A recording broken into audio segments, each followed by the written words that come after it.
I would like to invite Dr. Priyadarshi. Thank you so much for your patience, sir. Dr. Priyadarshi is associate professor at IIM Lucknow in Department of Human Resource Management. Earlier, he has also worked in IIMT Ghaziabad and University of Delhi. His research areas include organization application of positive psychology. He has been working on various aspects of research and mentoring processes. He has taken various government assignments. He's very accomplished researcher. So I welcome Dr. Priyadarshi to interact with the students. Uh, Thank you so much. I hope I'm audible. Am I? Yeah, Yes, of yes, course, sir. sir. Go Yes, ahead. sir. Okay. So, is my slide visible? Yeah, fine. Please go to slideshow, sir. I've tried going to slideshow. Okay, I've shared the screen. Is it sharing? Yeah, So it is sharing. screen is But if you sharing could go to slideshow, it would be better. on PowerPoint, sir. Yeah, Yes. fine, fine, fine. Thank you, sir. So, very good afternoon. Last but hopefully not the least, I Not wish at that all, not at all. yeah, I wish the seminar continues, and many congratulations for putting it all up. So I'm rather going to keep it short and crisp, given the time that we have, and I'm just going to try and make some sense out of the session that I have. So, friends, let me tell you that I'm primarily a behavioral science researcher. I'm here working in different areas, particularly the area of positive psychology. And what I'm going to do today is bringing my experience and then talking about the issues that are at hand. And let me tell you that my session today has been a mix of what I thought what it would be, and then trying to make some sense for last couple of days, 3 days of what should I really be speaking about. So I really wondered as to what I'm going to say that has already not been shared with many of you. There have been many people coming and sharing their experiences, how they came, and so on and so forth. So I thought that I'm going to focus on why do we do this research and how do we make it better. So talking and tapping the important elements of the research, and trying to talk about the dilemmas, the pitfalls that I have had, the failures that I have faced, and I expect that most of the budding researchers across different fields will take a cue and will make some sense for them about how it's really going to work. So let me start. Why do we do it? Why do we engage in research? What is the need that is in there? So whether in academics, in research institution, or any other field, I've always felt that research is a very pervasive and integral part of our lives, and we may not consciously realize it, but from making difficult decisions in your life, to making choices, to working on your thesis, a very specialized in long-standing work like PhD. There is an element of research that is involved everywhere. So how do we make the best out of it, and why do we do that? So does it lead to a better choice making that we have, a decision making that is better, the learning that we have? I think one of the things that tops it all is the knowledge creation and the knowledge dissemination. So we acquire knowledge, we create knowledge, and we disseminate knowledge, and that happens to be the primary purpose why we are engaged in research. So I thought that we'll talk about an important outlet of dissemination of research, and that's about how we go about publishing our work.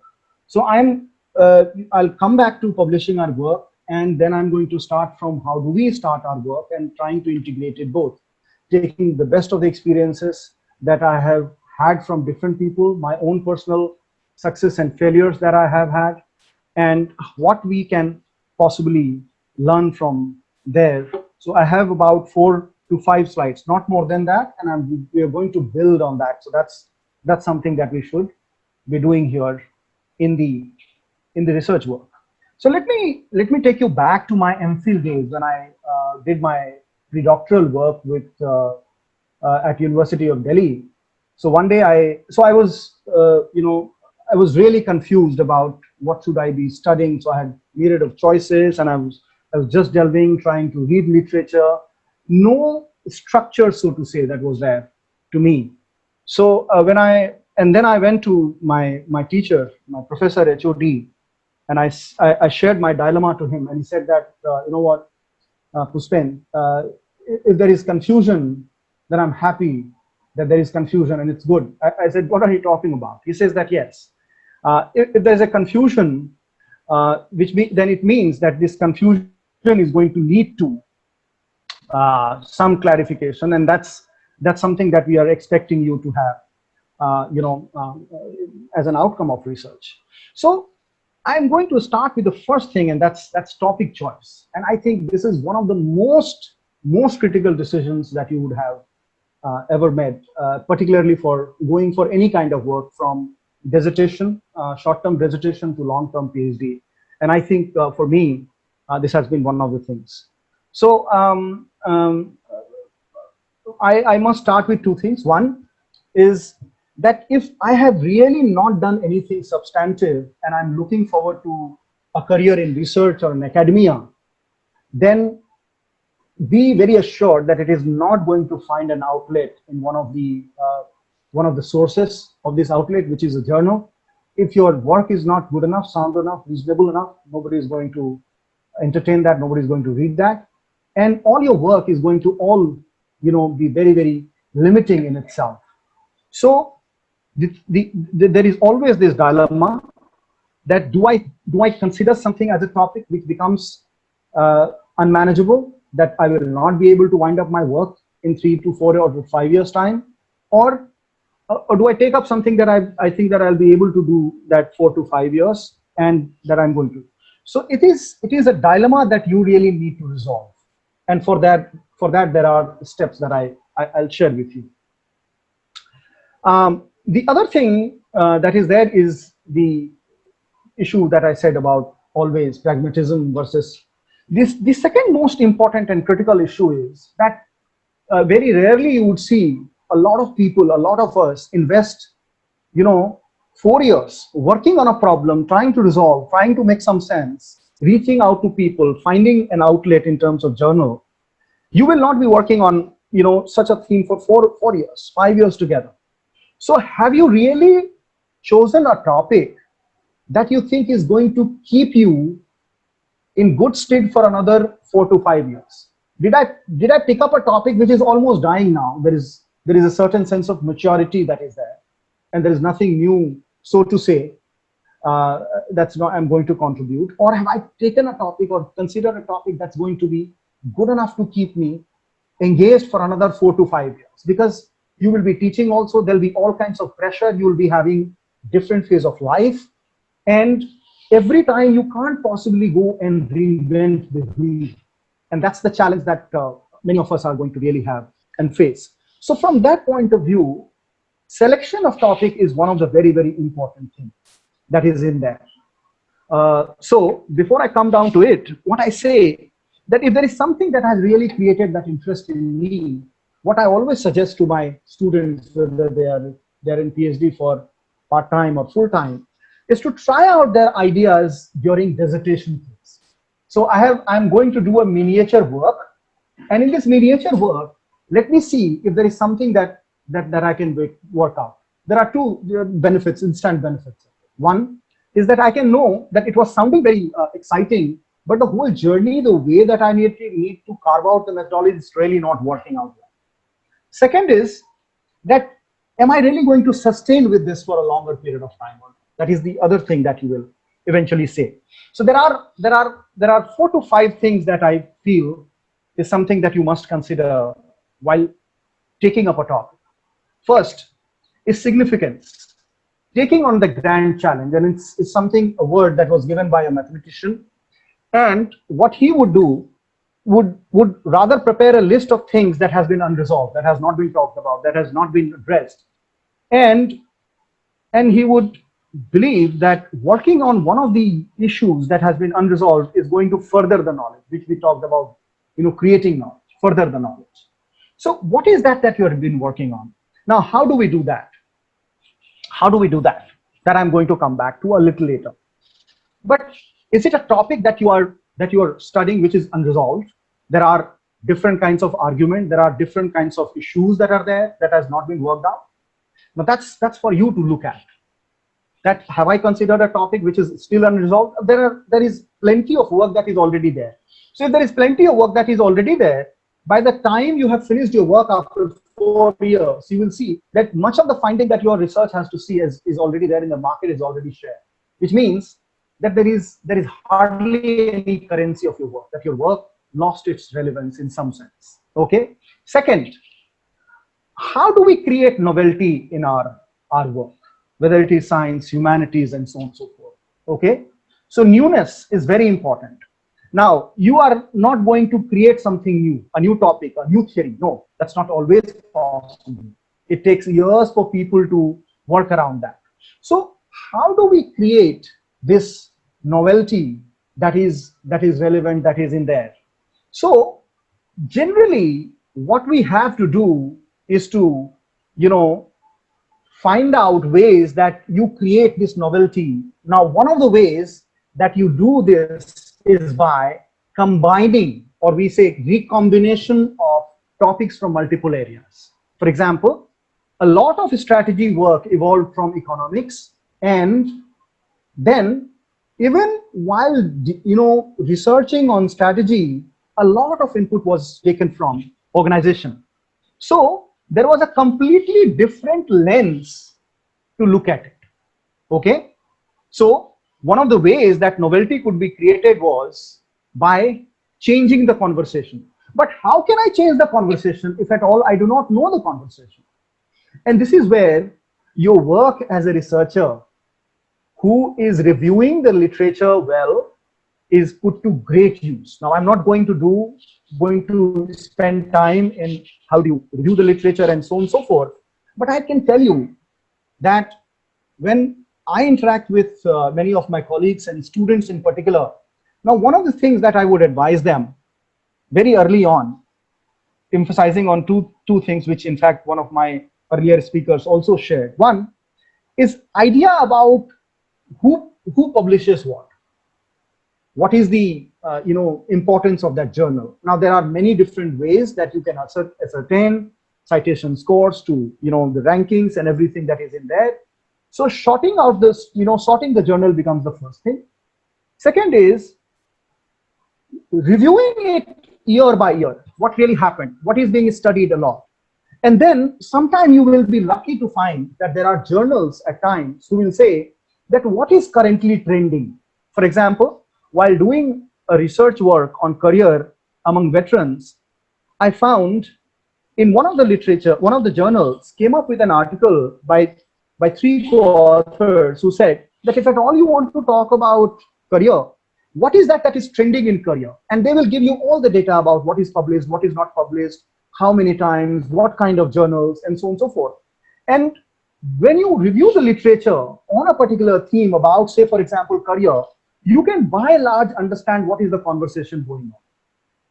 You will get to know what is the theme that is being addressed, what is that people are talking about. And then you try and find out that how do you possibly change the conversation based on your interaction, your study, the dissimilarities or contradictions that you find in work itself, that is in there, what you will find. And then you will also see that there are many of us who will usually find ourselves in 3 different traps that are there. One is called familiarity trap, second is called maturity trap, and third is called nearness trap. Now, when we take up a work, there are different kind of advices that you will have from different people. Some solicited, many unsolicited. That you need to finish your work in 3 years. This is the time that it takes. While they may all be good in their own experiences, remember, they are not your experience. You create your experience about it while taking into account what they say. So Is it something that you're studying that is already too familiar, that is already been talked about, which is called familiarity trap? So your novelty is gone for a talk. Are you taking up a topic which is almost plateauing? There is a maturity that is happening, and chances that you can create something new is not very likely, or for which you have to work tremendously hard, taking a lot of space. That's not the thing. Or nearness trap, that's, you're already there and you almost got it. The third thing that is there is about curiosity, catching and holding attention. Identify a topic where you're able to hold your attention, and you're holding the attention of your consumer, that is the people who are reading it. That is equally extremely vital. Okay, and you can always do that by finding out the gaps that are there. Okay, the breakdowns, the conversations that are different about what is happening, what are the gaps that are there that has not been studied at all, that has not been addressed and all. So it creates curiosity in people that, yeah, well, we could see about 100 odd literature, but why nobody could really look at this or point this out. For example, I give you one of the examples. For years together in behavioral science, particularly in human resource management, we talked about as to how satisfaction of an employee leads to productivity. And it took, and we always saw this relationship linear. It just took one researcher to ask this question as to, does this relationship work otherwise as well?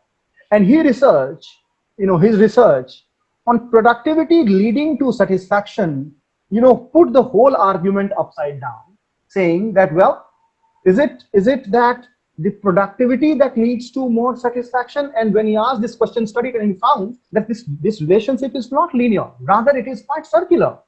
Now that created enough curiosity in people. Fourth is scope. How you end up touching the various dimensions of the topic. Have you become too narrow, where somebody says that, well, you have not covered this or that aspect? For example, one can really limit the relationship of any particular variable leading to productivity in human resource management or psychology to two variables, X leading to Y. But then the easiest thing that one can do is that what you've done. So people will say, what about the other variable that can have an impact? Have you really taken that into account? And if you've not done, then your whole output or result becomes too limiting in itself. The last but not the least is actionability. What is the point of your research when it does not lead to any relevance for the practice? So the kind of insight that you have for practice.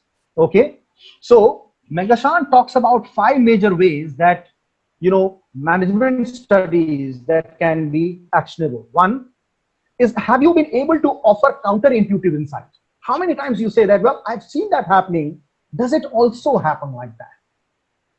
Okay, can it also happen like, and this is where I talked about productivity leading to satisfaction, that more productive people who are productive, they themselves are quite satisfied. It's not the other way around always. Okay, second, highlight the effect that is in there, okay, of new and important practice that is there, showing inconsistencies and consequences of practice. So what is the consequence of the practice that is there? Suggesting a specific theory to explain an interesting and current situation that is there. And finally, identifying an iconic phenomenon that opens new eras of inquiry and practice. So multiple ways that you may see it happening in many different ways that is in there. So from topic choice, we move to the research design. And let me tell you that when we look at research design, one of the most important aspect or the phenomena that you will see, that many a time while considering the topic, we seldom consider that what kind of implication it will have on the design element that we have. What is the question that we have? That is what we are going to ask. Okay, so your research design or method, so to say, the whole design of work must be emanating from the research question that you have to ask. For example, very recently I did a work on the career of differently abled people. Okay, and the challenges, the issues, the problems that were there. And when I looked at it, started studying, my initial idea was that I can just float a survey, get people to respond to that survey, analyze data statistically, go and present the data. But when I started looking at the paper and when I formulated my problem, what I see is that kind of question that I'm trying to answer through my research are not the question that can be very well represented by numbers. Mere certain percentage, certain beta value is not something that is going to give me the actual result. And that led me to ask question, is there an alternate way that I can look at? So as a pure quantitative researcher, I moved to, or I started looking at addressing that problem qualitatively. So it was not a matter of choice for me. It was the topic that I chose, the research questions that I had, and what I was trying to address through my research question that led to the research design that was there. So what you will eventually see is the first step to any selection of research design is based on your research question that is there. So if I want to have the experience of people captured in their career, I better be asking question in a very free association, open-ended question to get to have that. So that's the first question that is in there. So when I look at research question and design, more often than not in behavioral science, it's very easy to fall prey and go and collect cross-sectional data. So what is cross-sectional data? Cross-sectional data is a data that you collect from people at any particular point in time.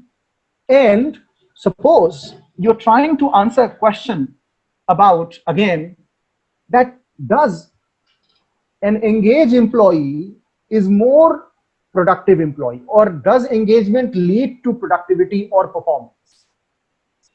Now what happens is that I have chosen a topic where cross-sectional data may not necessarily give me the result.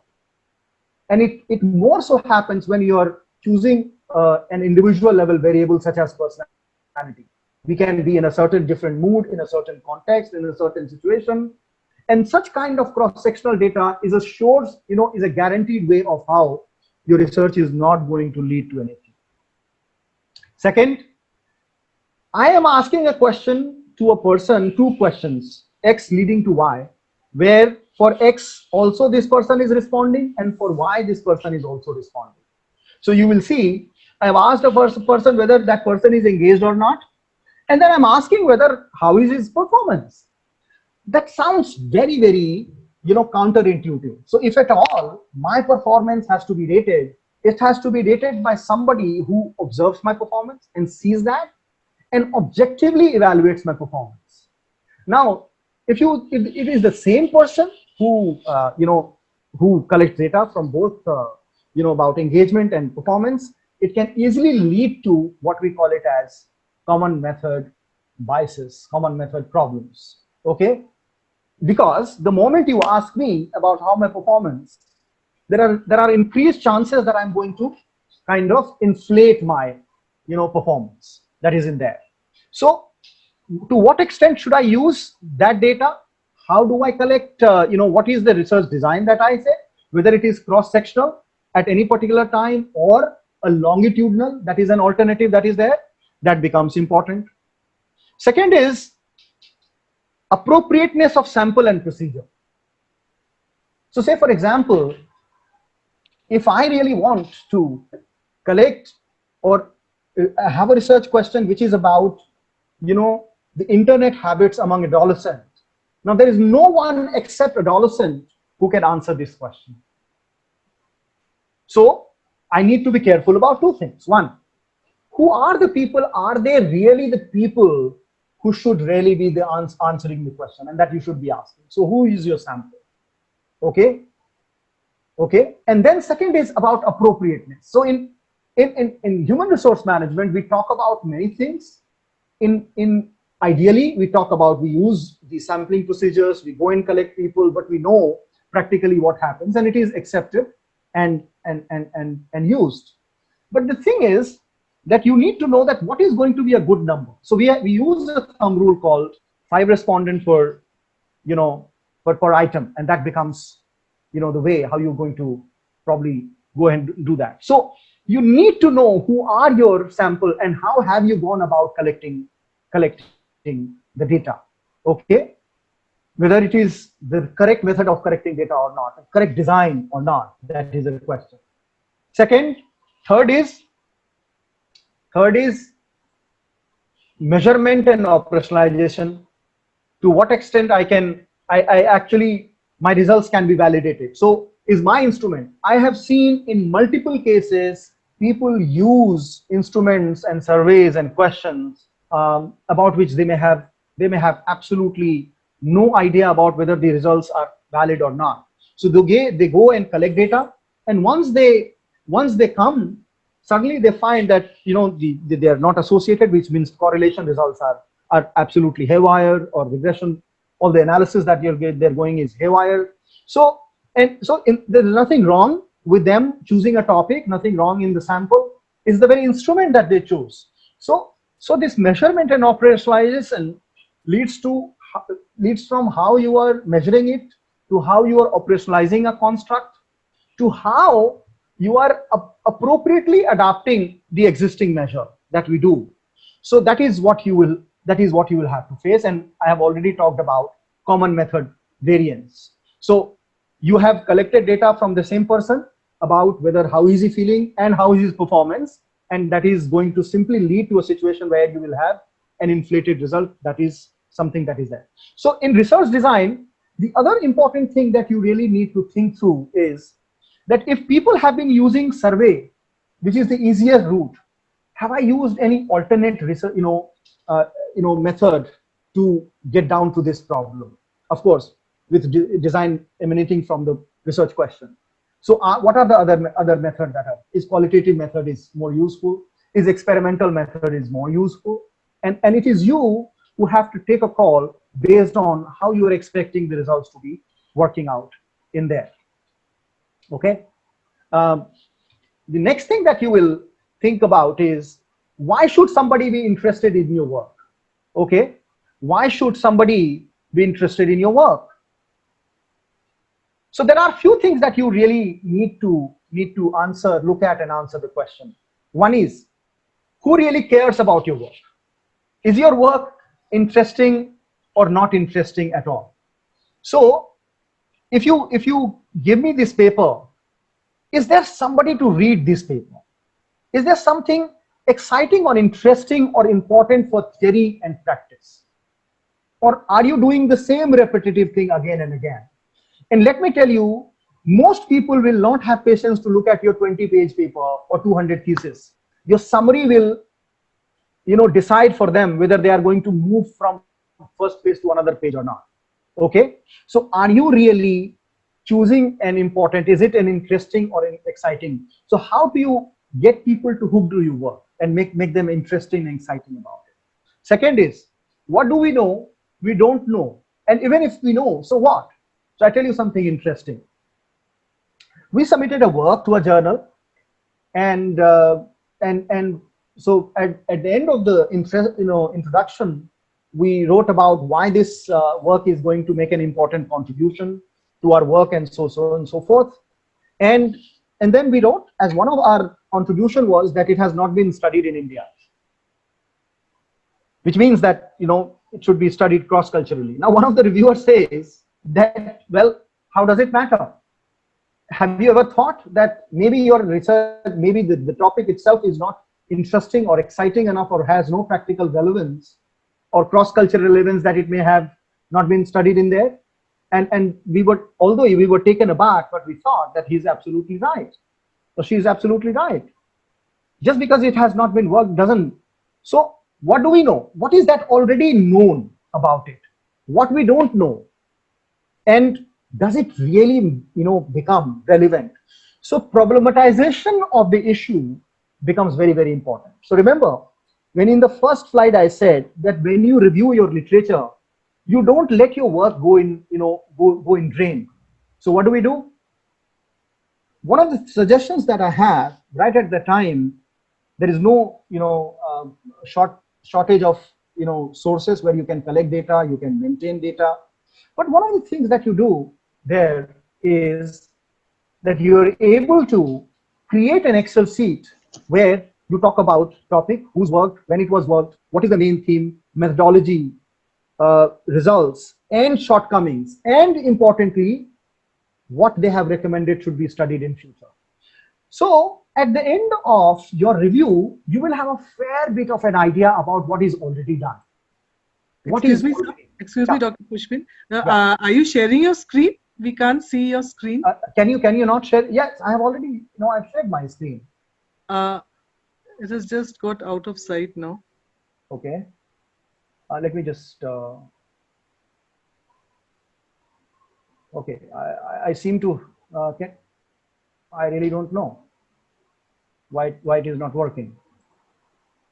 Should I log in again? No, can you go to share screen below and just yes, okay. Can it be shared now? No, we can't see your screen.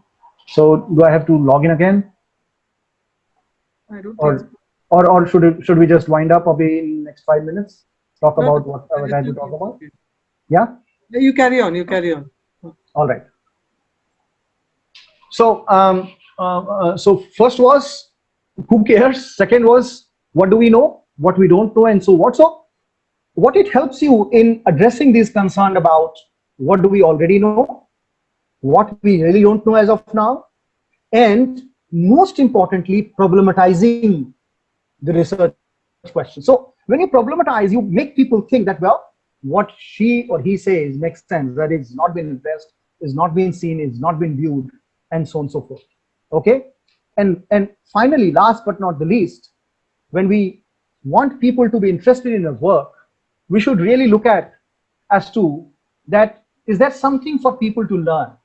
How will my work, research work, change, challenge, or advance somebody's understanding, a scholar's understanding? Is it really going to make some sense? Now, you can look at, there are 3-4 ways that you can make interesting contribution. One, changing the narrative. Previously, people were saying something. Now you are saying something which is absolutely counterintuitive. So you can either be changing or challenging. Second is, people have used a certain kind of methodology. You're using a different methodology. Nobody has used it before. Okay. Third, you are also making this interesting because the kind of people that those who are chosen to study this phenomena. Now I give you a certain set of people, those who have not been covered at all. For example, many times you will find that a lot of research are on all of us generally, but differently abled people are a segment that is left out. So it catches people attention that a marginalized section that has not been covered, been out of the mainstream of work, how? But remember, it has a cost, it has a price, and the price is getting to such people is not easy. Talking to them and having access is not easy. Collecting data will take more time. You will have to go back to that again and again. So you will have to do that trade-off of how it is going to happen and how it is going to create.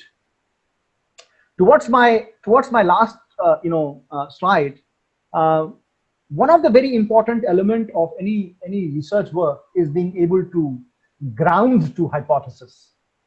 Now, grounding your research question or a hypothesis to literature cannot happen if you are not a well-read person. So remember that the weight in your argument, the weight in your research work, the research question, and so on and so forth, only comes when you have a good coverage of. And many times, what helps you to do that is to run your work through other people. So more often than not, while I'll be working on certain topic, and me and my co-researcher will submit a paper, and a reviewer will come back to a comment and say that, Professor, or the researcher, remember, you have not considered some of these important articles, and we would wonder as to how come we could ignore them. There is so much that is already there, and there are always chances. So the more you put in that hard work to go to, in going through about what it is in there, you will not be able to, you will not be missing in that. So positioning those hypotheses in relation to research, related research, is very, very important. Okay, many times, for example, one of the students who was submitting his work here in the proposal, he was studying about leadership, and he talked about how leader cared about a subordinate. Okay, and many a time the subordinate also had great admiration for a leader because of because he took care of him. And he says that it is a hallmark of a transformational leader. Now, one of the persons suggests and tells him that, look, you are using transformational leadership to explain this phenomena, but this phenomena is better explained through what we call it as leader-member exchange concept. So you need to, so if you would have studied that, you would not have committed the error of relating it with a work that is not actually related. There is some other work that is there.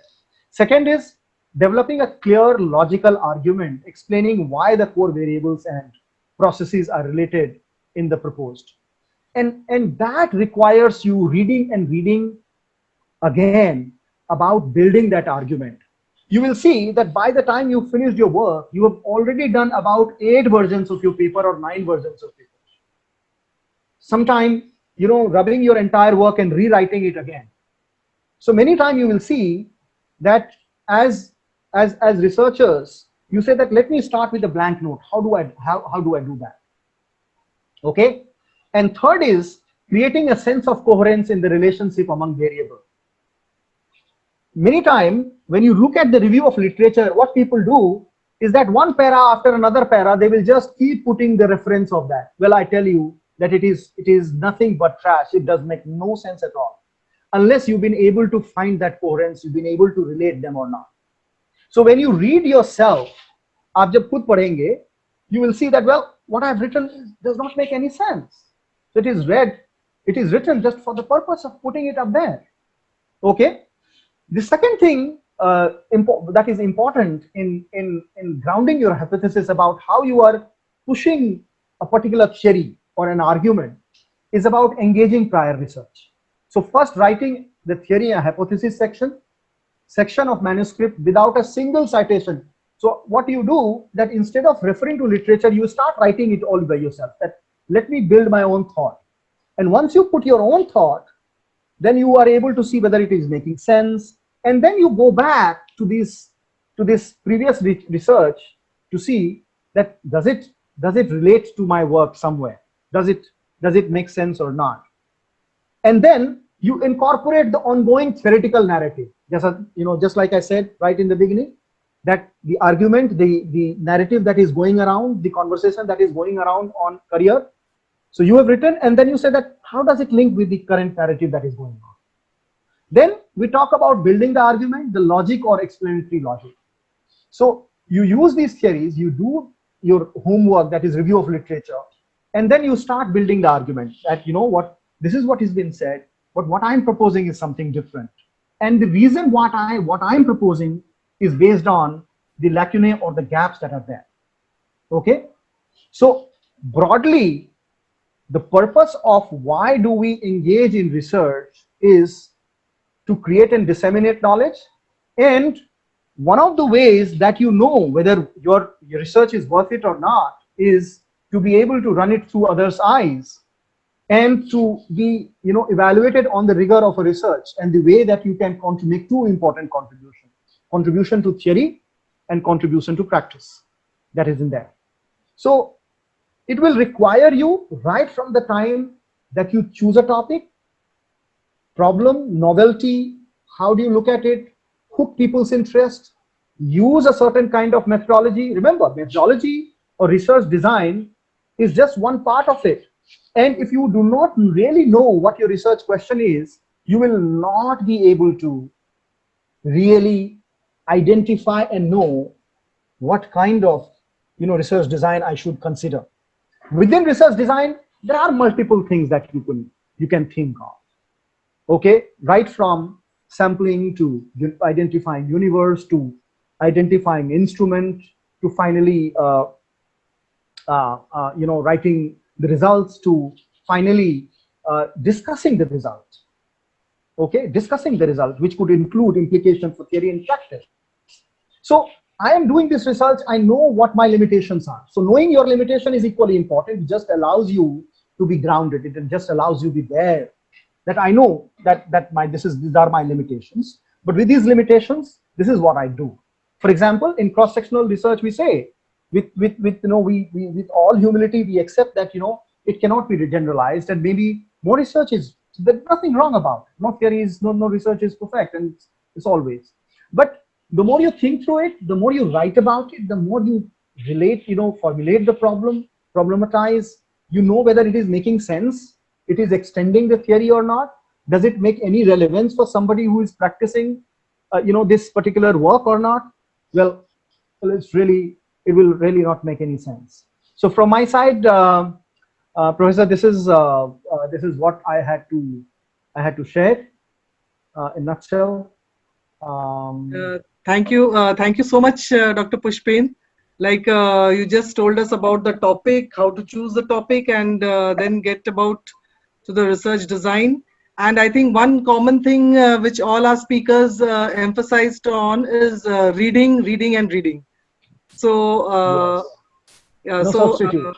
yeah, and I think I'm very happy today where we can just wind up by, I want to wind up by thanking our speakers. We have got really wonderful speakers today, and we consider ourselves lucky to get introduced to so many different scientists and all stalwarts in their own fields. And thank you so much, and thank you to the audience, and I'm sure the students of our university and others who are participating have benefited from how to go about your research. And we'll have many more such sessions, because I think everybody didn't get enough time, and we didn't have question answer sessions. So we will plan from the research cell of University of Lucknow. We wish you good luck, and thank you so much to all our guests today. Thank you. Thank you so much, Professor Banerjee. Ashutosh, you have to say something. Manini, are you there? Yes, ma'am. No, ma'am, it's fine. I would also just like to thank all of our members who had been a part of it. Thank you so much. Thank you so much. So